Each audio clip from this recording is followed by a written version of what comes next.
you just got home and want to relax. You pour yourself a glass of wine, and as you're walking to watch a movie, there's something that caught your eyes. Something that make you look twice. You turn around, you look inside the dining room, and what you see paralyzes you. Your wine glass drops to the floor and breaks into 1,000 pieces. You cannot believe what you're seeing. Standing there, staring right at you, is a wildly ghost figure enjoying a glass of wine. Perhaps the very same one you just had.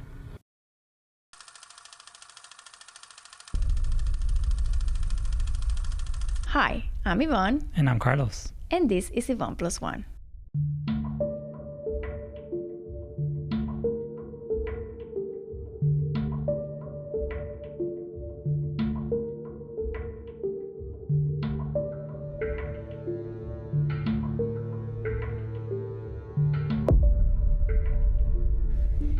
In Dover, Delaware, you can find the Woodsburn Mansion, a home built by Charles Hilliard III in 1798. But in 1965, the state bought it and remodeled it, and it became the official governor's mansion. So the governor with his families will live there while they are governors. Now, ghost stories about this home have been told for many, many years. The earliest one being from the 1820s. On a beautiful night, Dr. Bates and his wife had an overnight guest named Lorenzo Doe. They had a wonderful dinner, great conversations, and when the night was done, they headed upstairs for the night. The following day, as Mr. Doe headed downstairs for breakfast, he passed another person who he described as wearing a wig, knee breeches, and a ruffled shirt. They sat at the table, Mr. and Mrs. Bates and Mr. Doe, and they were about to start breakfast when he asked if the other person was going to join them. Dr. and Mrs. Bates were confused. They kind of looked at each other, bewildered, because there was nobody else at the house. Mr. Doe explained what he saw as he was coming down the stairs, and Mrs. Bates was taken aback. The description matched exactly the way his father looked before he died. His father being Charles Hilliard III, the very man who built the mansion. Now, there's also an apparition of a wine lover ghost. He usually dressed in the attire of the Revolutionary era, and he's been seen walking around the mansion. Some of the previous owners said that they used to fill a decanter with wine to let it breathe overnight, and when they came in the morning, it was empty. So they say if you leave a glass of wine full, it will be empty the next morning too. And even a governor named Charles Terry Jr., he claimed to have seen the ghost of a man with a white wig serving himself some wine in the dining room. So you have some alcoholic ghosts? Yes, they did. They do. They still do, I think. Now, some of the wives of the governors have said that they hear footsteps like going up the stairs or in the dining room in the middle of the night when everybody's sleeping. And there's a story that during the slavery period, one night the Southern raiders came to the mansion looking for slaves they had run away. The owner refused. He stood firm and he kicked them out of the mansion. But one of them, he kind of hid in a tree that is still standing to this day in the front of the home. And he was there waiting, and he accidentally slipped. And as he was falling, his head got caught on the tree. I don't know exactly how, but he was hanging in there and he slowly died. Today, people see his body hanging from the tree. He's basically unable to move on. Wow, that's a freak accident. It's a freak accident. I don't understand how you can and it's kind of like, I feel like it's karma. Like he was trying to grab the slaves and all that, like be nice to your fellow humans. But I think it's karma, but they still see his body hanging in there.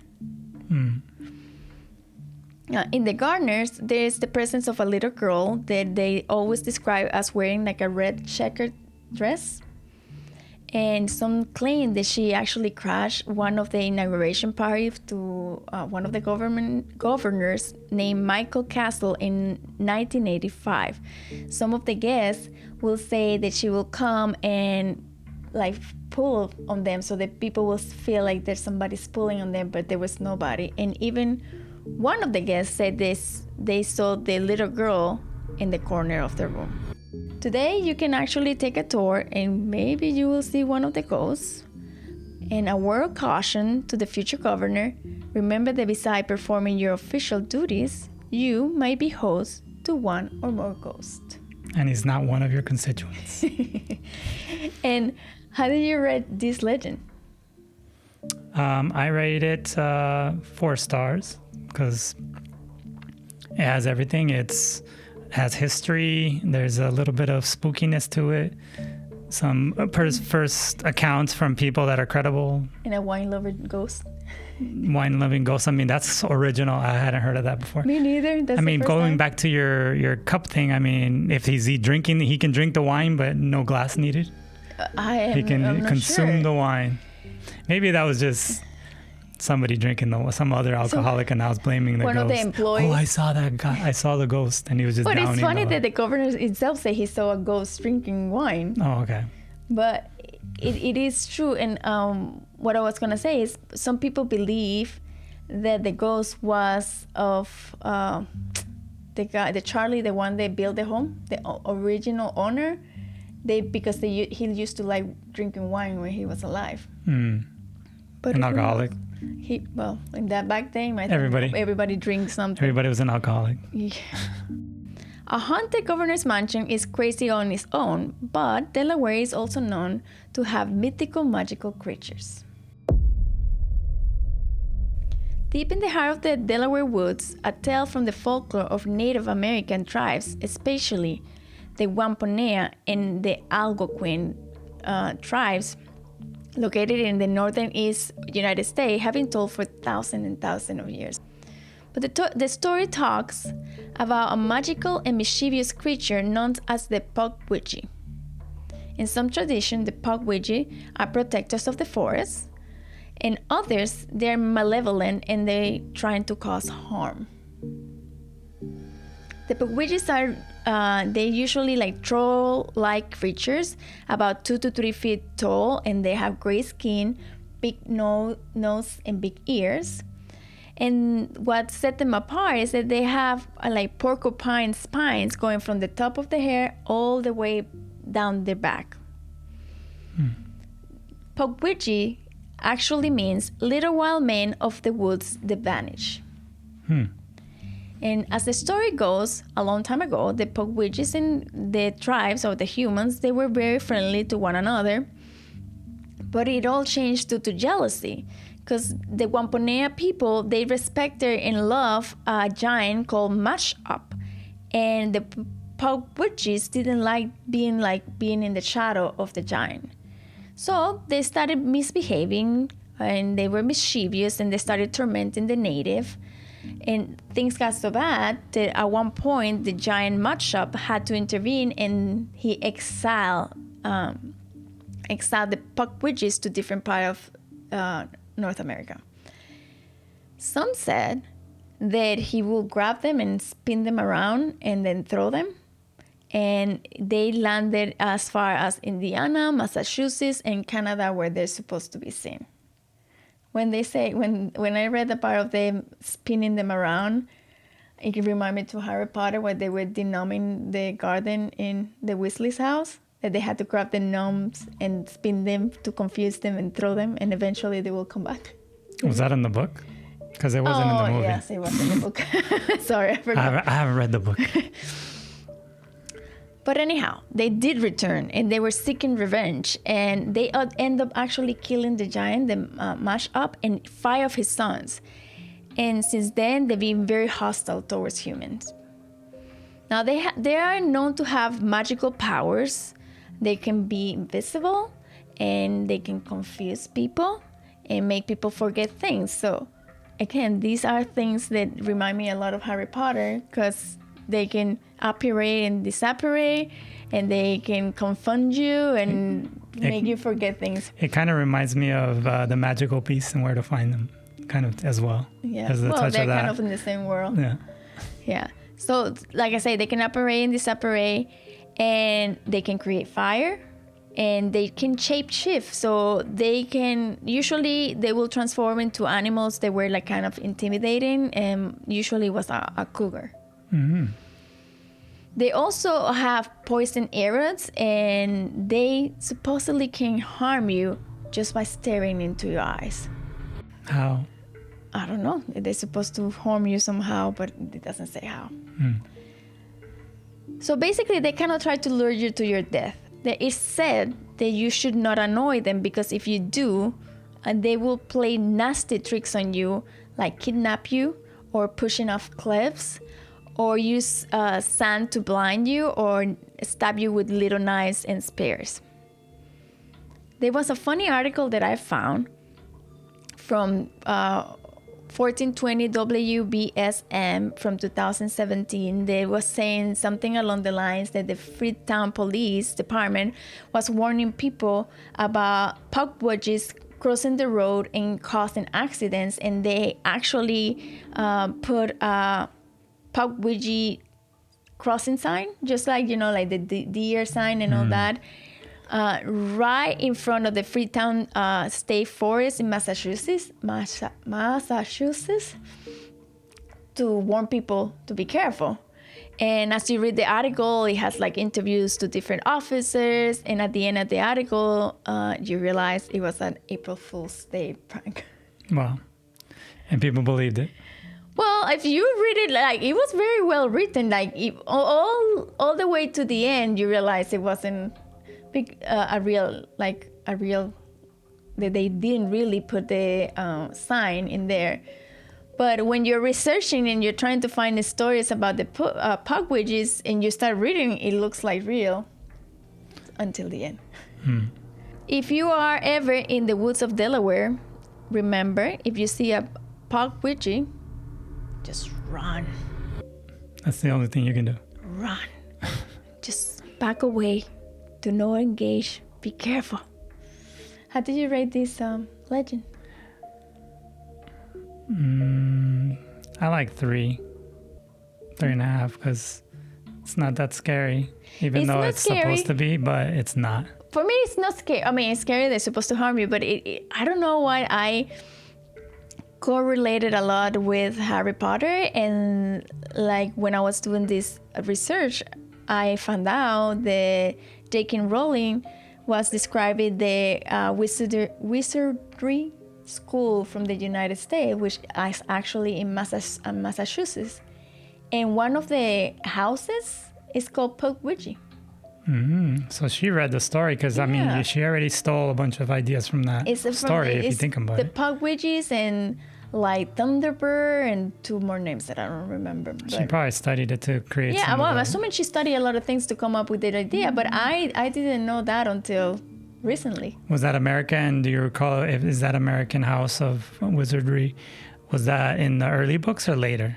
No, this is after. It's not in the books. It's, she has a website where she kind of gives you like side stories of the things, and it's in there. So she added stuff later. This is after. Yeah. So she could have just researched it, yeah. Or maybe she didn't knew about these legends from the indigenous people, and that's how she got the idea from her books, because sometimes you read a lot of things and you get ideas from it. Besides magical creatures, Delaware has a spirit of a man some say is half cat, half man. In Frankfort, Delaware, you can find the Lawn Cemetery, also known as the Colonel Armwell Lawn Cemetery. It's a very small cemetery of a dirt road the locals call CatMan Road, but it's actually like next to Route 401. And it was established somewhere around the early 1800s. What I understand is that it was basically the cemetery of like a private home. You know how before people will bury their loved ones in the back of their home? It was a very small cemetery, and people forgot about it, and one day somebody came across it, and eventually it became an actual, like a real cemetery. I think they have put more people after they found it. But it's very small. So somewhere around the late 1800s and early 1900s, a man named Leroy Hudson was the caretaker of the cemetery, and he was very proud of his job. He will keep the cemetery clean, he will make sure that the gravestones were in great condition, and it was a very peaceful place for those who had passed. People will describe him as looking like a cat, like having feline features and being a very intimidating person. And the locals will call him CatMan. Now, sometimes in the middle of the night, teenagers being teenagers will sneak and have fun in the cemetery. They will have parties or go drinking or play the Ouija. And CatMan, he wouldn't have any of that. He will come and chase them away and kind of restore peace. Around the mid-1960s, he unfortunately passed away, and it is said that he was buried in a mausoleum, which is above ground, and people believe that he never left, that he was actually still taking care of the cemetery and chasing off any troublemakers. The story goes that if teenagers didn't stop tormenting him even after he died, and that they will go inside the mausoleum trying to find where he was buried and vandalize the actual mausoleum, and eventually things got so bad that in 1994 they had to turn the mausoleum down, and all the bodies that were inside there, because it was supposed to be his body plus other people, were buried underground. People say that when they opened the mausoleum to extract the bodies, they found deep scratches on the stone walls, as if a gigantic cat was trying to claw its way out of it.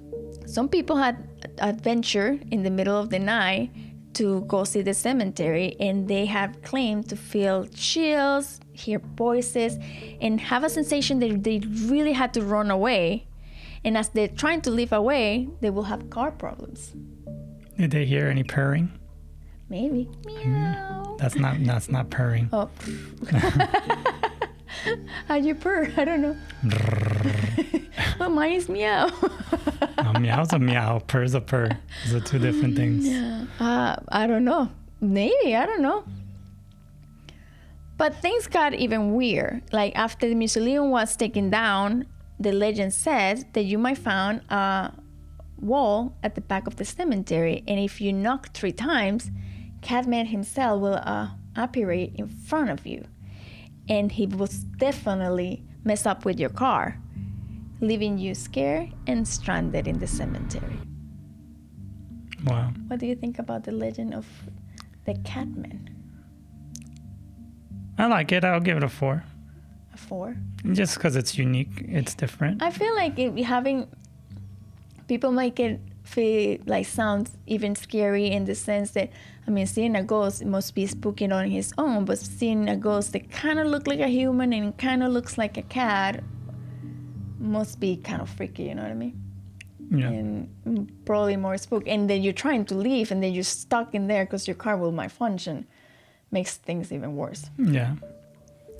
I thought I heard a similar story, or at least some type of documentation of a CatMan in Ripley's museum. One time we went to Hollywood Ripley's museum. It sounded like there was a CatMan in there. I wonder if it's the same story because it's been so long. I can't remember. I do know that there's several CatMans from different places. Oh, okay. I don't know if it's the same. I haven't researched the other ones, so I don't know if they're exactly the same, like a person that looks like a cat, or if they are worse or better. So I'm not sure, but I know there's several legends about CatMans. Interesting. So who knows if that one that you saw is referring to this one or to the other ones. Gotcha. So hopefully you were able to escape CatMan, and maybe you headed to one of the Delaware's beautiful beaches where some ghosts have made their ocean their home. In Bethany Beach, Delaware, you can find the Addy Oceanfront Inn. It was built in 1902 with a beautiful Victorian architecture by John Addy as a summer retreat for their family. During the Depression, though, they started renting some rooms to kind of make ends meet because they couldn't afford to keep the vacation home. And by the 1970s, it was actually a full bed and breakfast. But lovely ghosts have made that their home. The bed and breakfast has 13 rooms, and 3 of them are known to be inhabited by spirits. The first room, which is room 1, it has a haunted copper bathtub. It is said that if you plan to kind of relax and take a bath on the tub, it will shake violently to the point that you have to get out of it. And they have inspected and they cannot find the reason or why this happened, but it has happened multiple times. In room 6, you can hear a spooky organ music being played, even though there's not organ instrument anywhere around.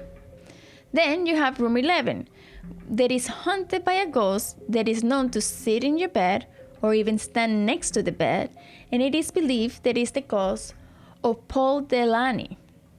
He used to be a handyman for the Addy house, and he did die, but somewhere else, nowhere near the hotel, but some claim that he returned. In this room, people claim that the jacuzzi tub will turn on and off on its own, and that your phone, it will turn off for no reason. Like you can have a full battery and it will just turn off. Some guests claim that they see the door of the bathroom like opening and close, like not actually opening and closing, but just moving, swinging around, even though there's no breeze, and they feel like there's a presence in that room. None of the ghosts that of this inn are said to be malicious. People also claim to hear footsteps running down the hall, usually like in the late afternoon or night, and that they can smell perfume and hear music.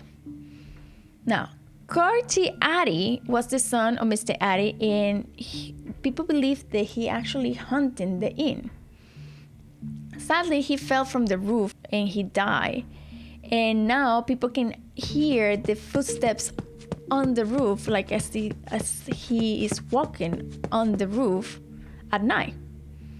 And people sometimes claim the Curtis obituary materialized out of nowhere. So maybe he's trying to let people know that he's home. What do you mean his obituary? Where? Like all the studying, it appears in different random places of the hotel. Like a paper? I'm assuming so. Interesting. Yeah. Like, I don't know if they have one and this is that one that is moved around, or if it's just come out of magic. I'm assuming that they have one and it's just moved around. That is pretty freaky. Yeah. This lovely ghost, like the ocean front view. I'm still wondering about the whole jacuzzi thing. The one, that's kind of unique. I haven't heard that one before. The bathtub, the copper bathtub. Yeah. The one that shakes. And it's a bathtub. I'm sorry. I don't know why I said jacuzzi. No, there's a jacuzzi. Oh, okay. The jacuzzi, just you know how you turn the little bubble things on and off. So that one will turn on and off even if the jacuzzi is empty. People claim, and they also have come and checked to see why it's happening, and they haven't found anything wrong. But the copper tub, it will shake violently, and it said that tub, it was brought by Mr. Addy himself when he built the house, because he used to be a plumber. He's like, get out of my freaking tub, bro. Yeah, it's just for me. And it was room 1, so maybe that was like his main thing. room. He's number 1. Like, yeah, this is ours. This is where we stay. But it is interesting. How would you rate this legend? I like the hotels, so 4.5. There's a lot of stuff that goes on in the hotels, the different ones we've covered, and also just I like them. They're creepy. Yeah, and because you kind of picture yourself staying there the night and maybe experiencing one of those things. And you could probably stay there still. Is it open? It's still running. Yeah, and it has a very interesting history because apparently different periods of the time, like he built the house, but there was some like storms and all that. They actually had to move the house like a couple times. Like we talk in the few couple legends, they had to pick the house and move it because of the storms. And I don't know if when they moved them, they had to put them a little away from the ocean. Probably. But it's still, you're pretty much right in front of the ocean. You can see the house, the sand, and the ocean. And maybe a ghost or two. If you have any spooky stories that you would love to share with us, please send them at Ivonneplusone@gmail.com. Or if you like drawing or you're an artistic person, how do you think the Pukwudgies look like? Make a drawing and share with us at Ivonneplusone@gmail.com. Anything else? Don't forget to like and subscribe. And we'll see you next time. Bye. Bye.